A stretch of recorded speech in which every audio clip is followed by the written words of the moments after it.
Bonjour à tous, bienvenue sur la chaîne YouTube de Famille Rosary France, donc toujours en compagnie du Père Garçon. Bonjour Maxime, bonjour à tous. Voilà, donc aujourd'hui on va donc parler du deuxième mystère lumineux, donc les noces de Cana. Voilà, Père, on est tout oui, on vous laisse nous en parler. Ah, c'est un mystère qui est agréable, les noces de Cana. C'est un mystère qui est beau parce que c'est une des rares fois où on va revoir Marie dans l'âge adulte, dans la vie publique de Jésus.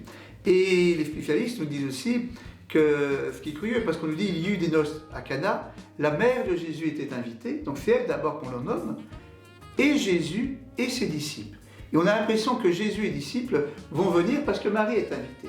Donc c'est encore Marie, parce que après le décès de Joseph, c'est elle la mère de famille, donc, et Jésus vient avec ses disciples. Alors tout le monde connaît ces noces de Cana, avec cette pénurie de vin, et l'intercession de Marie. Ça va être un des versets qui a été le plus commenté sur ce qu'on appelle aussi dans la tradition catholique la médiation de Marie. L'intercession, Marie est mère et elle va prier et elle se tourne vers Jésus en disant « Ils n'ont plus de vin. Ils n'ont plus. » Marie a vu ce qui se passait et elle se tourne vers Jésus. Et Jésus lui répond « Femme, que me veux-tu ? Mon heure n'est pas encore venue. » Et là, Marie ne se retourne pas vers les époux en disant « Mais je suis désolée, j'ai parlé à Jésus, il demande, fais pas son heure, revenez demain, on verra si c'est mieux, tout ça. » Non, elle ne dit pas cela. Elle se tourne. Et c'est ça qu'on voit. Jésus vient de lui dire « Mon heure n'est pas encore venue. » Et la prière de Marie, ça va être de faire advenir la prière, d'accélérer le temps, une accélération du temps, parce que Marie, elle ne dit pas « Ah, son heure n'est pas encore venue ». C'est une expression qu'on retrouvera dans la Passion, justement. Mais Marie dit au serviteur tout de suite « Faites tout ce qu'il vous dira ». Chaque fois que nous demandons à Marie de prier pour nous, elle se tourne vers son Fils, mais elle se tourne aussi vers nous en disant « Faites tout ce qu'il vous dira ». Ça ne peut pas aller l'un sans l'autre. Et là, alors là, c'est un très beau récit, puisqu'on nous dit il y a 6 cuves de pierre, de chacune 100 litres, et Jésus dit remplissez-les à ras-bord. Moi, je dis souvent, nous, Français, comme on a un petit peu un poil dans la main, on s'arrêterait aux 3/4. Non, Jésus nous dit d'aller à ras-bord. Pareil, dans notre prière, des fois, on a dit, on a tellement prié, oh, ben, je m'arrête, j'en ai marre, tout ça. Mais non, il faut aller jusqu'au bout. Il y a une émission, quand j'étais beaucoup plus jeune, qui s'appelait Les 5 dernières minutes. C'était un policier. Le problème des 5 dernières minutes, c'est qu'on ne sait jamais quand est-ce que c'est les 5 dernières minutes.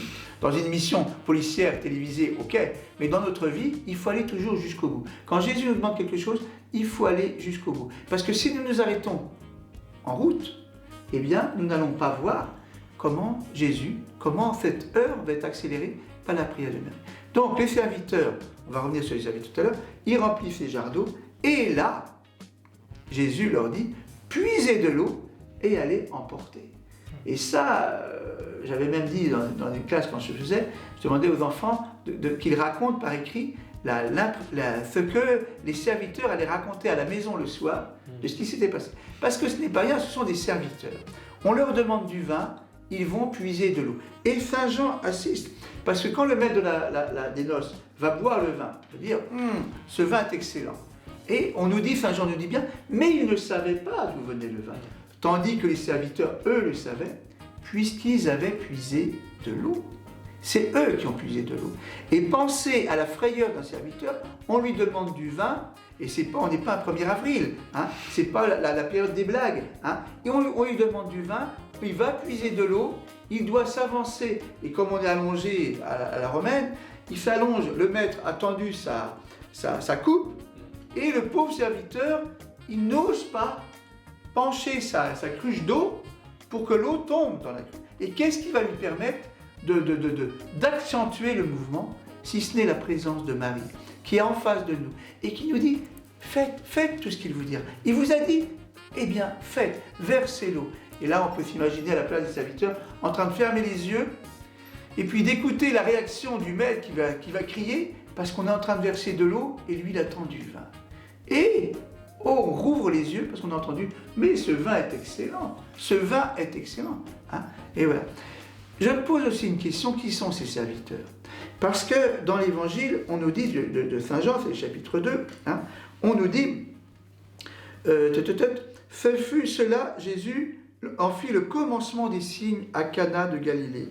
Il manifesta sa gloire, Rappelez-vous la semaine dernière, Épiphanie avec le baptême du Seigneur et puis l'adoration des mages. Les noces de Cana, c'est l'Épiphanie. Et je disais que si j'étais pas, je mettrais un dimanche solennel pour les noces de Cana. Et ses disciples crurent en lui. Quand est-ce que les disciples ont cru en lui? Sauf, je ne sais pas, sauf si les disciples étaient parmi les serviteurs. Pourquoi? Pourquoi n'auraient-ils pas été? Qu'est-ce qu'ils n'étaient pas de la famille? Ils sont là. Et si Jésus veut qu'ils soient vraiment les témoins de ce qui se passe, il y a de grandes chances pour moi, alors là, c'est pas théologique, hein, mais il y a de grandes chances pour moi qu'ils étaient ceux qui ont puisé de l'eau et qui ont versé l'eau dans les coupes des invités. Alors Marie, elle est là. Marie, elle prie. Et Jésus entend la prière de Marie, même s'il lui dit « mon heure n'est pas encore venue ». Mais Marie, elle précède, elle est l'aurore avant le jour, elle est celle qui d'un seul coup accélère le temps de Dieu. Oui, avec Marie, avec la prière de Marie, l'heure de Jésus est toujours là, il n'est pas en retard. Hein. Il est et quand il lui dira dans la Passion, on retrouvera dans la Passion le mot femme, le mot mon heure est venue. Hein. On retrouvera tout cela, les noces. Et Saint Jean, en voyant l'eau et le sang qui jaillira du cœur de Christ, il parlera de ces noces de Cana. On retrouve aussi le 3e jour. Vous voyez, il y a une sorte de parallèle.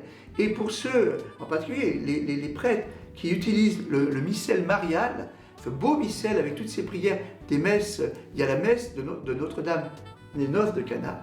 Et la préface insiste beaucoup pour dire que cette eau transformée en vin est le signe du sang, de l'eau et du sang qui sort du cœur de Jésus et qui nous donne la vie. Voilà plein de petits aspects des noces de Cana.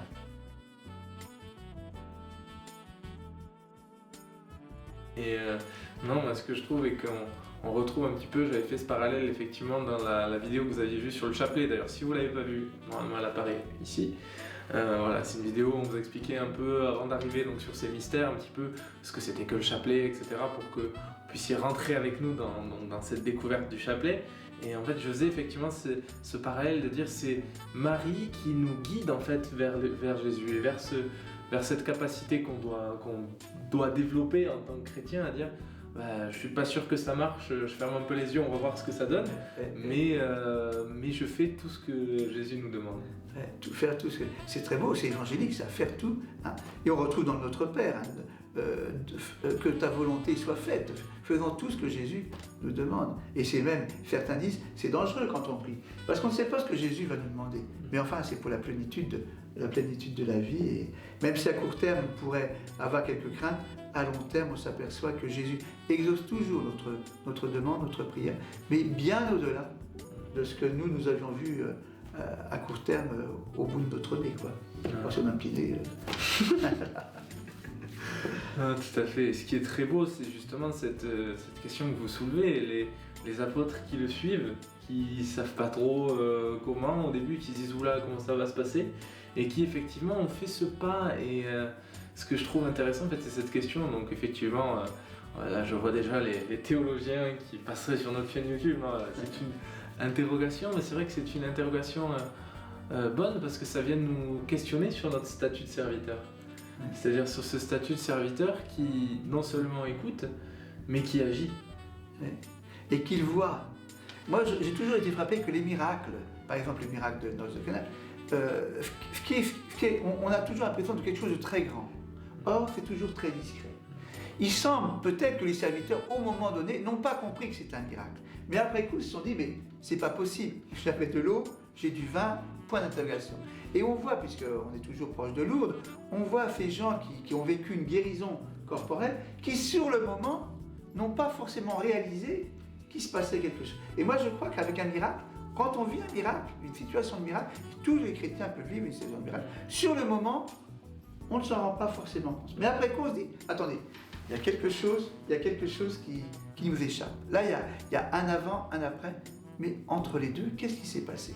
Et c'est là qu'on peut voir que Jésus est intervenu directement. C'est ça qu'on appelle un miracle. Amen. Et voilà, donc votre petite mission de cette semaine, ce sera donc d'accueillir ce que moi j'appelle les clins d'yeux. C'est les petits clins d'œil de Dieu. Voilà, donc accueillir les petits clins d'yeux dans votre vie pour être vraiment en capacité donc d'accueillir ce qu'il veut faire dans votre vie. Pas simplement je prie et on verra. Non, non. Ayez le cœur un maximum ouvert pour l'accueillir. Donc voilà. Bon boulot à tous. Et ce n'est pas en vain que l'on prie Marie. Amen. Merci beaucoup. Donc on vous dit donc à la semaine prochaine donc pour le 3e épisode donc de ces mystères lumineux. Avec joie. Donc on vous dit à la semaine prochaine. Soyez bénis.